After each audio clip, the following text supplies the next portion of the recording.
effervescent and sentient, Rand and I started our trip to the Harvard campus on the morning of May the 25th. Boston welcomed us with brightness. With the sunshine and birds chirping, we walked on the road paved with red bricks and smelled summer. We arrived at the subway station and purchased tickets. Harvard is located in Cambridge, Massachusetts, on the other side of the Charles River. We took the Red Line for our trip. The Red Line train traveled northbound. When crossing the Charles River, we noticed that the azure-colored water and the blue sky merged. The harbor was replete with sailboats and yachts that are waving with water. When we passed by MIT, we arrived at Harvard. Harvard Yard is very close to the Red Line station. When we exit the subway, we immediately recognize the Johnston Gate. With the sunshine scattering, the Harvard Yard is iridescent. We felt energized. Harvard Hall is on our left-hand side. Because of the commencement, campus services erected various instruction panels. Turning right and walking through the path, we found chairs everywhere. We will become Harvard alumni here tomorrow. Soon, we arrive at the University Hall to visit the John Harvard statue. Being touched over and over, the statue's left foot is shiny, whereas the rest of the statue showed clear oxidation.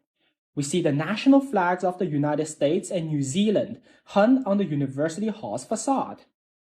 The Prime Minister of New Zealand will receive an honorary doctorate and present a commencement speech tomorrow.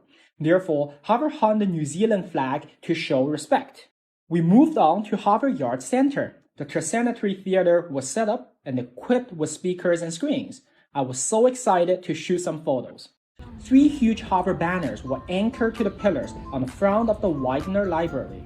The 3 identical banners contain the Harvard logo and Harvard's motto, Veritas, the word truth in Latin. Meanwhile, flags representing graduate schools and college houses were raised in the auditorium. Exiting the Harvard Yard, we went across the street and entered the Smith Campus Center to pick up our Harvard IDs. With this ID, we can access Harvard's facilities and libraries freely. Living greens vivify brick walls, rejuvenating everyone around. After registration at the reception, we took the elevator to the 8th floor. We could not wait to see our Harvard IDs.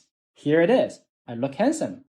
With the Harvard IDs on hand, we returned to the Widener Library. Due to the commencement, the front door was locked, so we had to enter through the rear. The Widener Library is astonishingly decorated with marble flooring and shiny hand railings. We felt like ourselves in a classical-style museum. We entered the local reading room. It's such a regret that the disruption brought by the COVID deprived our opportunity to study here in the past 2 years. The 3rd floor contains office areas. We identified Harvard's earliest library records in these closets. When walking downstairs, I met my classmates who will graduate tomorrow.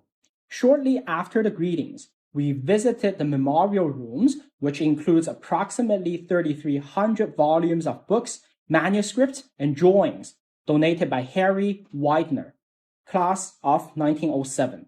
After visiting the Widener Library, we walked to the Coop, Harvard's bookstore, and the place where we pick up our regalia. We purchased souvenirs for families, friends, and giraffe learning students. The Coop vacated one of its stores for regalia pickup.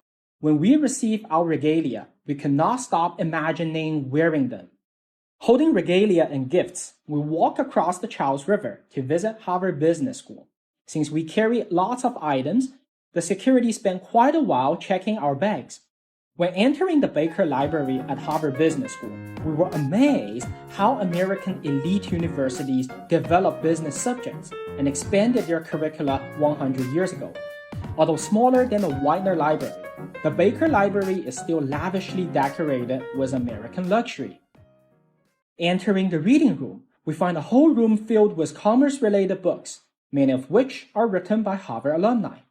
After reading a few chapters, we ended our journey today. We look forward to the commencement tomorrow.